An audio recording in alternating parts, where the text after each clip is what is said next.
Having Mike Tyson in the ring was a legendary time for boxing, and if you haven't seen this guy's power, then you've missed out on a lot. He was a beast in his prime when he stepped into the ring. As a matter of record, what makes it even more impressive is the record that he has managed to put up, with 44 wins by knockout of 58 fights in his entire boxing career. But if you're still trying to get to know the man, the myth, the legend himself, we've narrowed down the top 10 list of some of his must-see knockout wins in his career.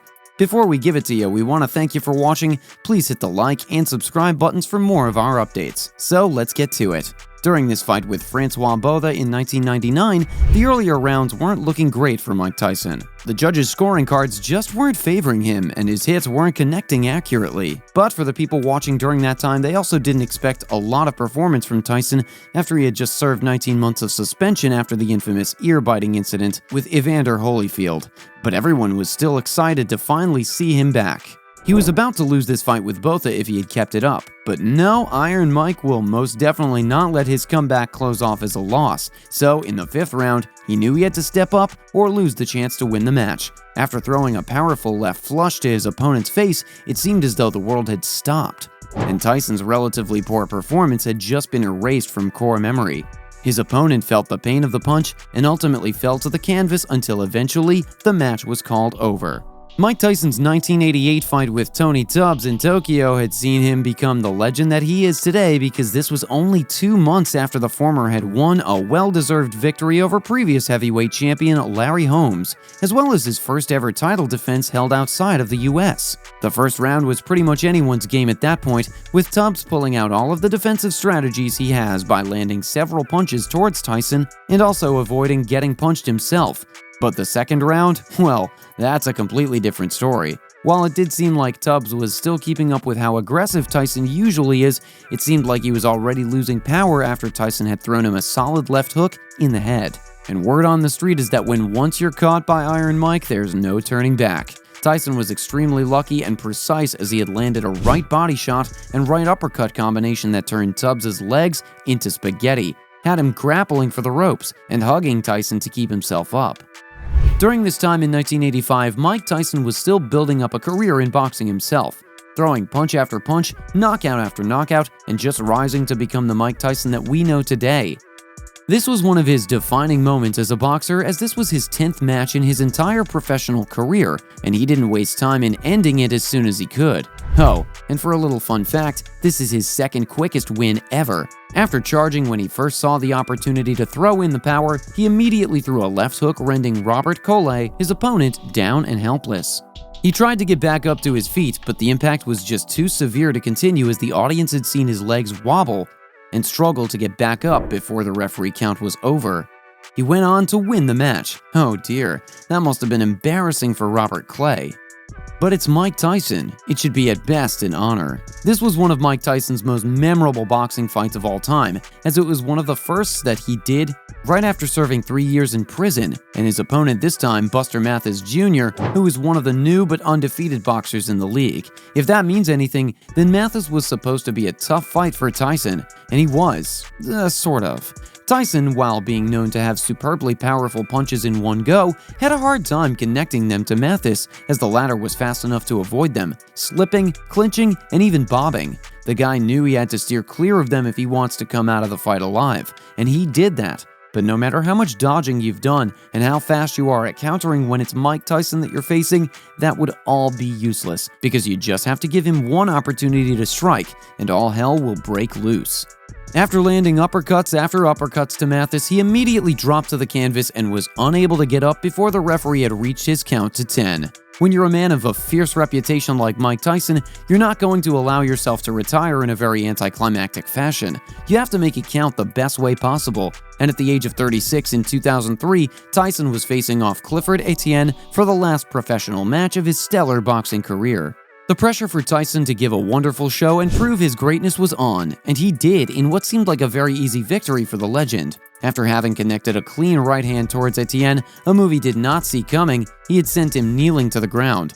Etienne had also started to remove his mouthguard before finally giving up, as he lay on the canvas, and made no attempt to get back up as the referee was giving the account. After that was pretty cute though, because Tyson was the one who picked him up and hugged him. Now that's how you end a one-of-a-kind boxing career. During this fight with Henry Tillman in 1995, Mike Tyson had just devastatingly lost the undisputed heavyweight title after experiencing a 10-round knockout loss from James Douglas, which is now deemed as one of the biggest upsets in the world of sports history. It was evident that Tyson was pretty hurt about what happened because he was seeking a rematch from Douglas, but got turned down in favor of another contender. So, left with no one wanting to fight him, he went on to fight Henry Tillman, one of his colleagues during their Olympic days who he also lost from. But it didn't matter during that time because Tillman's career compared to Tyson was lackluster, and it showed as Tyson was pretty much the aggressor of the fight, charging and not backing down, while Tillman did little to no offense and just went on to retreat when he could. I mean, who could blame him, right? But Tyson immediately caught up and had managed to catch him off guard as he trapped Tillman in the corner and immediately blew an impressive right hand, rendering his opponent down to the canvas. And it all happened at 2 minutes and 47 seconds during the first round. This fight with Carl Williams in 1989 was after Mike Tyson had just dominated a recent fight with Frank Bruno 5 months before. It's amazing how easily and speedily the guy recovers.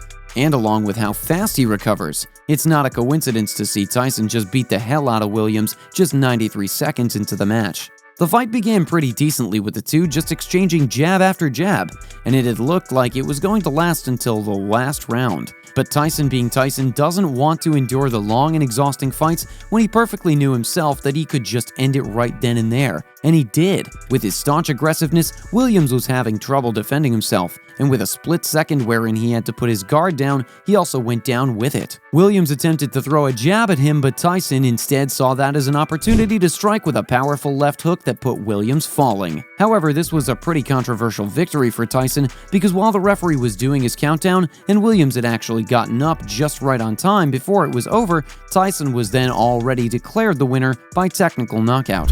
Karma would say it has its ways because this was the last fight that Tyson was able to successfully retain his heavyweight championship, as he had been knocked out the match next to this. Now we're down to the top 3 knockout fights by Mike Tyson, and we're starting it off with his 1986 match with Lorenzo Boyd. Being in his prime years, Tyson was nothing but aggressive and charged as much as he could without fear. This is so much as that Tyson had broken Boyd's nose in the first round and had beaten him up after consecutively throwing powerful right hooks after right hooks to the body, just as the bell had opened the fight. Boyd was left helpless, and he had a lot of trouble defending himself because Tyson would not let him, and it was pretty easy to penetrate whatever defensive tactic he had. In the second round, Tyson had closed the fight after successfully aiming a right hook followed by a clean uppercut that had sent Boyd spiraling down the canvas.